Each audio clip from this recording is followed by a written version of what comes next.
اللہم صلی علی محمد و آل محمد ان اللہ ملائکتہ یصلون علی النبی یا ایھا الذین آمنوا صلوا علیہ وسلموا تسلیما اللہم صلی علی محمد و آل محمد ووضعنا عنک وزرک الذی انقض ظہرک۔ وہ وزن جس سے آپ کی پشت ٹوٹی جاتی تھی، ہم نے وہ وزن ہٹا لیا۔ وَمَا أَرْسَلْنَاكَ إِلَّا رَحْمَةً لِّلْعَالَمِينَ، میرے وہ رسول جو کائنات کے لیے رحمت بن کر آئے ہیں۔ آپ نے جب کفار مکہ کو تبلیغ کرنی شروع کی تو ان لوگوں نے کیا کیا کہ انہوں نے اپنے بچوں کو چھوڑ دیا کہ جب رسول نکلیں تو ان کو تنگ کرنا، پتھر مارنا، اور میرے رسول جب نکلتے تو بچے اکٹھے ہو جاتے تھے اور پھر آپ پر پتھر پھینکتے تھے۔ جس محلے میں بھی آگ گزرتے تھے اور وہ پتھر پھینکنا شروع کر دیتے تھے۔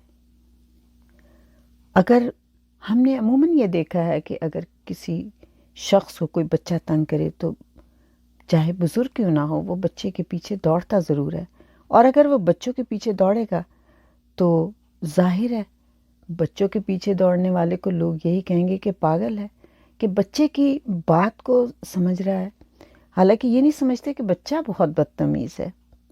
اب کفار کے 200-150 بچے رسول اللہ صلی اللہ علیہ وآلہ وسلم کے پیچھے لگ جاتے تھے، جہاں رسول جاتے، حرم میں جاتے، گھر سے نکلے ہیں، پیچھے پیچھے بچے ہیں، تالیاں بجا رہے ہیں، پتھر مار رہے ہیں، آوازیں کس رہے ہیں اور پتھر پھینکتے تھے۔ ایک دن پیغمبر اکرم زخمی حالت میں گھر آئے، آپ کی پیشانی مبارک سے لہو بہہ رہا تھا۔ جناب ابو طالب کی نظر پڑی تو آپ غصے میں آ گئے، اپنی تلوار کو بے نیام کیا اور کہا، کس کی یہ مجال تھی میرے بیٹے کہ جس نے آپ کو زخمی کر دیا؟ آپ نے تمام ہاشمیوں کو آواز دی کہ جمع ہو جاؤ۔ حمزہ، جعفر، سب، عباس، سب کو آواز آپ نے باری باری دی۔ جناب رسول اللہ نے جب یہ دیکھا تو آپ نے کہا، اے چچا، کوئی فائدہ نہیں، کسی بڑے آدمی نے یہ کام نہیں کیا ہے، آپ کے خوف سے کوئی بڑا آدمی میرے قریب نہیں آتا، لیکن انہوں نے اپنے بچوں کو تیار کر دیا ہے۔ جب میں گھر سے جب بھی میں نکلتا ہوں میرے پیچھے بچوں کو لگا دیتے ہیں۔ اب اگر میں بچوں کو کچھ کہوں تو کہیں گے کہ اتنا بڑا ہو کے بچوں سے لڑ رہا ہے، اور کچھ نہ کہوں تو یہ مجھے پتھر مارتے ہیں، اور یہ دیکھیں میری پیشانی زخمی ہے۔ جناب ابو طالب علیہ السلام سوچ میں پڑ گئے اور اس کے بعد کہنے لگے، کوئی بات نہیں، تم پریشان مت ہو۔ آپ نے جناب رسول خدا کی پیشانی کا خون صاف کیا، آپ کے بالوں کو بوسہ دیا، آپ کے ہاتھوں کو بوسہ دیا، سینے سے لگایا اور کہا، میرے لال، کوئی بات نہیں، بچے کی بات ہے نا، تو پھر کل سے ہمارے پاس بھی ایک بچہ ہے، وہ کل سے تمہارے ساتھ جائے گا۔ اور دوسرے روز جب تبلیغ کے لیے صلی اللہ علیہ وآلہ وسلم نکلنے لگے گھر سے تو آپ نے ایک دم آواز دی، علی ادھر آؤ، اور آج سے تمہاری یہ ڈیوٹی ہے کہ تم نے اپنے بڑے بھائی کے ساتھ رہنا ہے۔ اب جناب حضرت علی علیہ السلام، بچپن ہے آپ کا، 8 سال کی عمر ہے۔ اب جب آپ نکلے تو آپ کھجورے بہت شوق سے کھاتے تھے۔ آپ نے جو کرتا پہنا ہوا تھا اس میں ایک طرف کھجوریں بھری ہوئی تھیں اور ایک طرف کھجوروں کی گٹھلیاں رکھتے جاتے تھے۔ اب جناب رسول خدا گھر سے نکلے ہیں اور جناب ابو طالب کا لال علی مشکل کشا ساتھ ہے۔ جیسے ہی جناب رسول خدا گھر سے نکلے، حسب دستور کفار قریش کے بچے جمع ہوئے، کیونکہ انہیں تو روز کی عادت پڑ چکی تھی۔ ان کے ہاتھوں میں پتھر تھے۔ دیکھا آج علی ساتھ ہیں، تھوڑے سے ڈرے، تھوڑے سے گھبرائے، لیکن پھر اپنی تعداد کو دیکھا کہ ہم تو 150-200 کے قریب ہیں، کوئی بات نہیں، اگر علی نے کچھ کیا تو ہم علی کو گرا لیں گے۔ اور جیسے رسول اللہ صلی اللہ علیہ وآلہ وسلم نے گلی کراس کی اپنے گھر کی، انہوں نے تالیاں بجانی شروع کر دیں اور پتھر مارنے شروع کیے۔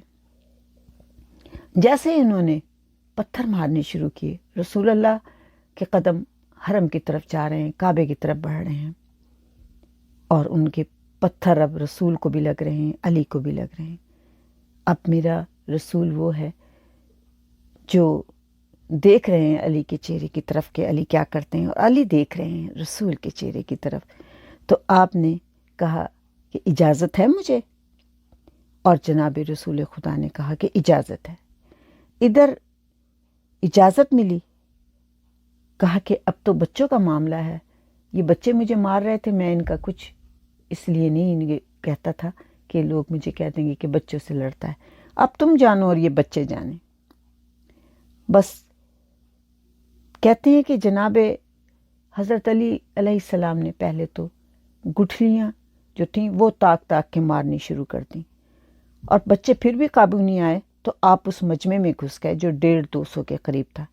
بچے اچھلنا شروع ہوئے، کسی کا سر پہ چوٹ، کسی کے ہاتھ پہ، کسی کا پیر، کسی کی ناک، کسی کی پسلی۔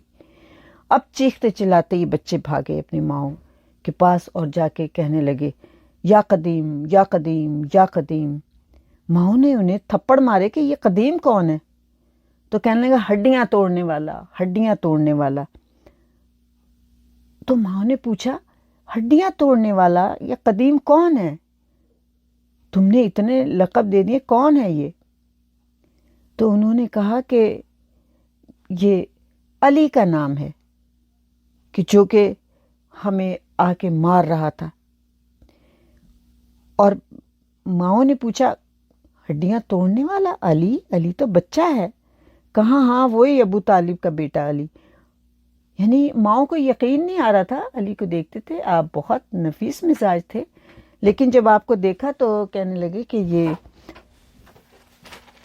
ابو طالب کے بیٹے جو علی ہیں، اور کسی علی نے نہیں، مار مار کے ہماری ہڈیاں توڑ ڈالی ہیں۔ اور جب شام کو یہ کفار قریش آئے اور انہوں نے یہ تمام ماجرا دیکھا تو انہوں نے اپنے بچوں کو لیا، کسی کی ناک ٹوٹی، کسی کا ہاتھ ٹوٹا ہوا، کسی کا پاؤں ٹوٹا ہوا، سارے بچوں کو اکٹھا کیا اور سارے قریش کے لوگ اپنے اپنے بچوں کو لے کے کھڑے ہو گئے جناب ابو طالب کے دروازے پہ اور دستک دینی شروع کر دی۔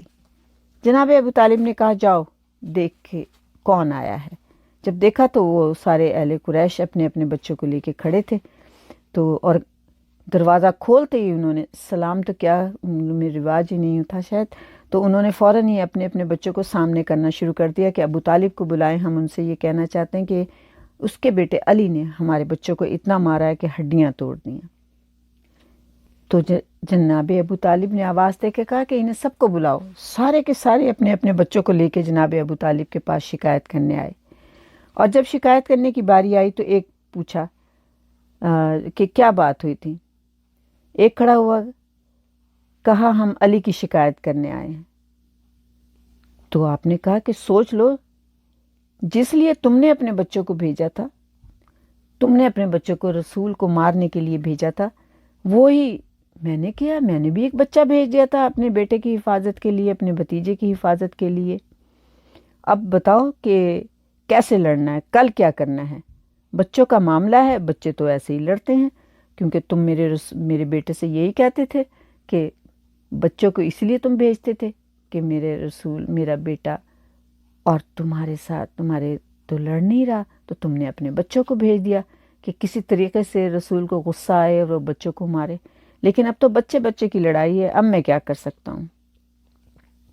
تو میرے مشکل کشا نے میرے رسول کا دفاع کیا، حفاظت کی، اور جناب ابو طالب نے بچپن سے تربیت کر کے سکھا دی کہ تم نے ہی رسول کی حفاظت کرنی ہے۔